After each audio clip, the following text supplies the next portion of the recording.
Ba'zan menga savol beriladi. Dinimizda onani juda ulug'lanadi. Haqiqatda onani madhi juda ulug'. Ona deganda qalbimiz titraydi.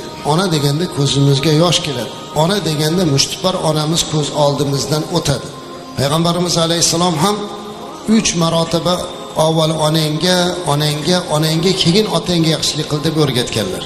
Lekin bu degani otani darajasi past degani emas azizlar. Ona zaifa bo'lganligi uchun juda hurmatini joyiga keltiriladi. Aslida ota ham mana shunday maqomga ega. Tarozini bitta tomoniga otani, bir tomoniga onani qo'yib, kimisi vazmin, kimisi og'ir, qaysinisi bundoq deb baho beriladigan narsa emas. Otaga ham, onaga ham jonimiz fido bo'lsin. Bu yerda bir qancha otalar o'tiribsiz. Hammamiz ham otalik baxtini musharraf bo'lib turar ekanmiz.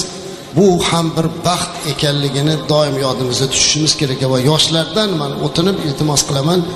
Men ota haqida alohida bir kuni bir kitob qidirib ko'rdim. Ona haqida juda ham ko'p hadislar bor ekan. Onani maqtagan juda ham ko'plar bor ekan, lekin nima uchun ota haqida yo'q ekan degan ma'noda bir qancha kitoblar qidirib ko'rdim, kutubxonadan qaradim, internetga kirib ko'rdim. Bitta go'zal hadis topdim. Payg'ambarimiz alayhisolamning bir hadislari bor ekan. Ona haqida aytgan hadislarni bilamiz. Jannat onalarning oyog'i ostidadir. Ota haqida ham mana shunga o'xshash bir hadis aytgan ekanlar.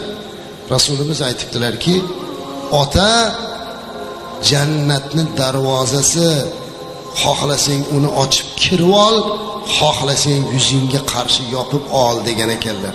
Otalar jannat darvozasiga qiyos qilindi. Buni g'animat bilish kerak. Chunki ota bo'lish oson emasligini ota bo'lganda bilyapmiz. Ota deganda bu bolasi uchun jonini berishga tayyor inson nazarda tutiladi. Hech kim otadek bolasiga mehribon bo'la olmaydi. Zero otalar onalariga o'xshab muhabbatini izhor qila olmasa-da, onalariga o'xshab bolasini erkalatib, quchoqlab, uni yuzidan o'pmaydi, chunki otani otalik salobati bor, erkakligi bor. Lekin aslida ota mehri, muhabbati onanikidan ko'p bo'lsa ko'pki kam emas. O'zimiz ota bo'lib bildik buni. Ota juda ulug' zot azizlar. Ota bo'lishlik sharaf. Ota mana shu bola chaqasini boqaman deb qilayotgan harakati o'zi katta ibodat.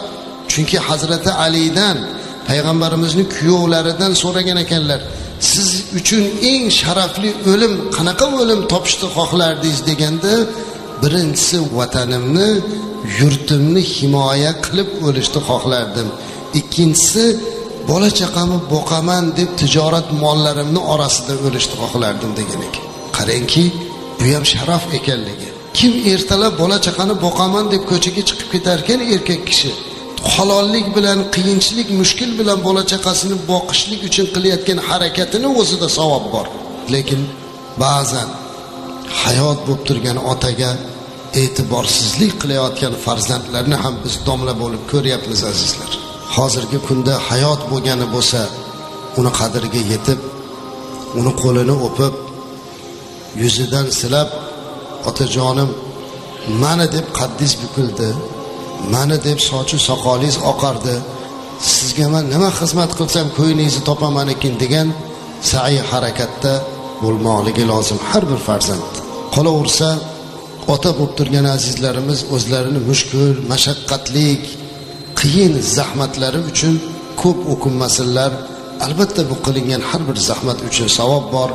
Orqangizdan qolayotgan farzandlaringiz sizlarning haqqingizda doimo yaxshilikda, duoda bo'lib turishligi o'zi katta xizmat.